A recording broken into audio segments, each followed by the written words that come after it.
So this is the SIC toolbox demo, and this is the code of our SIC model.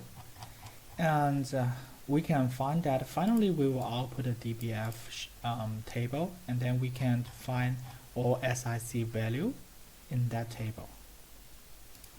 Now switch to the ArcGIS Pro, and we can insert our toolbox that we encapsulate in this insert toolbox, add a toolbox.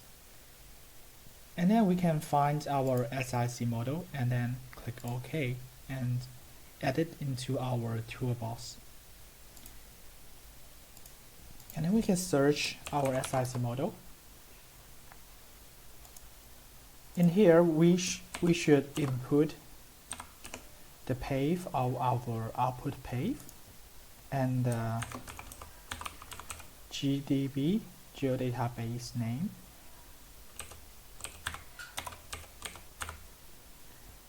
And input geodatabase path.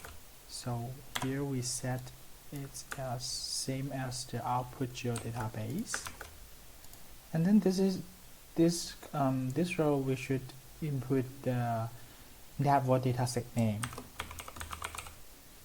And this is the row data name inside of the network dataset. And then this row we should input the origin name, and we can find that in here.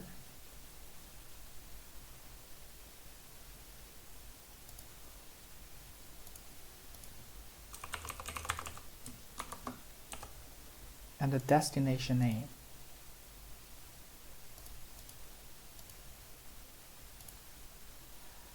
Here.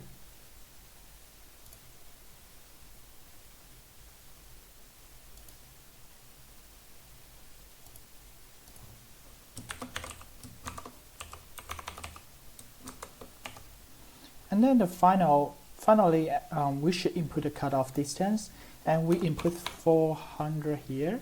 That means the cutoff distance is 400 meters. And then we can click Run. Well, after about 10 minutes, and now we get the results. And this is the OD cost matrix that was generated by our SIC model. And finally, we can find this under the geodatabase. We can find the SIC table, and then we can add it into the current map. And this is the final table. And in the final table, there's the detailed informations of each OD line, and this is the final result that we need to input in the next step. And this is the SIC value of each bus station. So this is the result, the final result of our SIC model toolbox. And this is our SIC model demo, and thanks for your watching. Here I will make a demonstration about SIC service area generate model. And you can see here are some bus stops, and they'll have a field called process SIC, and it represents service distance, which is generated from our previous steps. And this means every bus stop's service distance. And since we got the service distance, we need to get the real service area according to the distance. So we just need to do a network analysis and using the service area tools. So let's just type in this model, and first we need to input the network dataset. It's just here, and we need to find the path. Network GDB dataset and find this network, and we also need to input our bus stop ICC. Just find this file. It's here. So we need to loop. We just loop according to the RFID, and which means that it will generate the ICS area one by one. and give him a give the model the cutoff parameter, just the process SIC. And we also will produce a lot of intermediate data, just give them a pass. And we can also say here, there's just nothing, and in the intermediate and the final pass, in the final file. So we just locate to those file, and finally we will generate the final SIC area, and we also need to find the output location and give this shapefile a name, just called the bus SIC, bus stop SIC.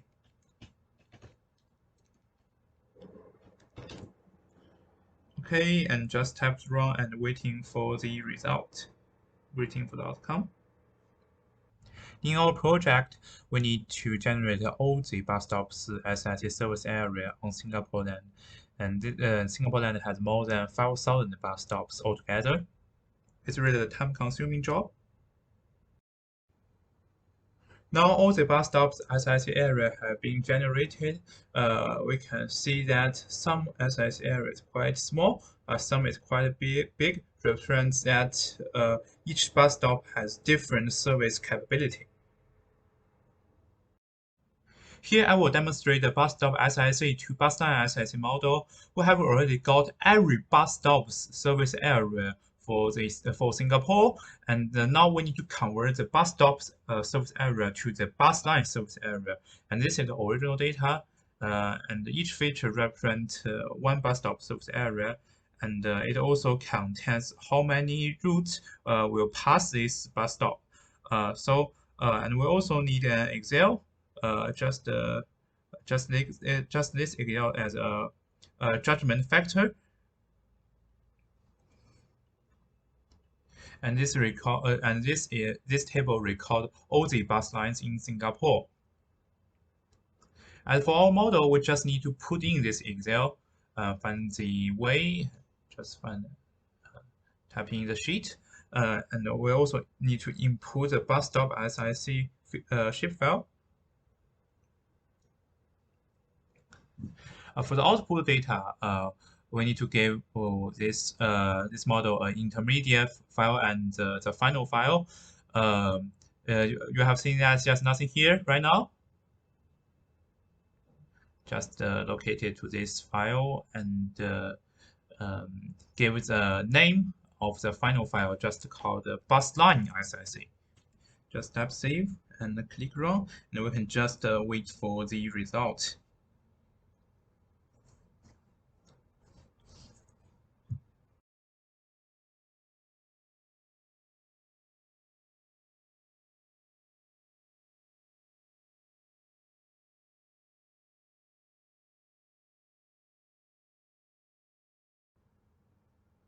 Okay, and I think the model have finished.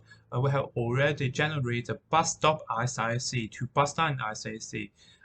Just maybe have a small check, just like this one. This one is always too much. Maybe you can select by attribute table. We can see that maybe this one represent to the maybe this one represent to line 3's SIC coverage, and this one represent to bus line 4's SIC coverage. And it's obvious that they are all in different, they have very different service area, and we will put those bus line SIC area to our SA model for the further analysis. Hi, here's the demonstration of SIC coverage SA model. Here are two layers on the map content. One is the Clementi research area, and the second is SIC coverage of the whole lines containing this area. And there's also one field recall the route ID of the SIC coverage, like this one. This means the bus line 7's SIC coverage, and this means the bus line 30's SIC coverage. And now we need to select and delete some lines SIC coverage and use SA model to find the line combination that has the least impact on the remaining coverage area. Also, the number of deleted lines will loop from small to large, we just first need to put the origin bus SIC coverage data. Here we find the root. Just put the calamity central here, and we also need to let the cursor find the loop search field, and here's the bus root bus number, and we also need to put the intermediate data output path and the final data output path, as there's many intermediate data produced during the model. And here we can see here those two files are empty, and we just locate it to these two files. And for the temperature parameter, we just type in a not very large temperature, as it's just a demonstration.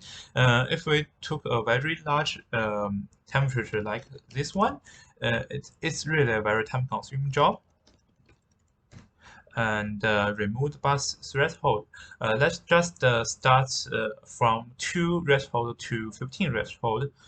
Just type in 15, and this means that the loop will from remove 2 bus line to remove 15 bus line, and we just type a random seed and click run. Here we just need to wait for the result.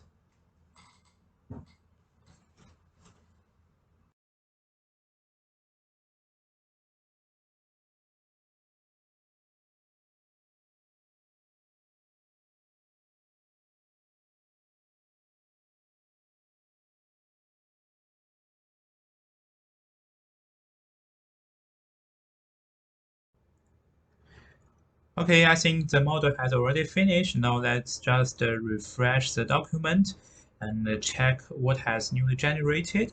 There are many new shapefiles and 1 pictures and 1 result Excel. We just first look at the result Excel. As we can see, the lines ID selected under the corresponding reduced number of lines. And for example, this one represents that if we want to remove 10 lines, those lines should be given priority, like 185, 106, and 189. We can also say that the remaining SIC coverage is still quite high. Only 2%, only lose 2%, indicating that the SIC has basically found the optimal solution. And then let's look at the picture. We can see that the optimal solution decreases as the number of removed lines increase. If the temperature parameter set by us is higher, the line will drop more smoothly. And finally, let's just look at those shapefiles in ArcGIS. We just drop it into the content, and we can see that this shapefile means that the optimal SIC area after 10 lines have been removed. Just like those green area means the bus transportation will no longer be able to serve those areas. But we can see we have just seen in the Excel only 2% have lost. You can see almost area have still remain. And if we just type this one, drop this one, we can see that more areas have lost if we remove the 14 lines, even if it's an optimal solution.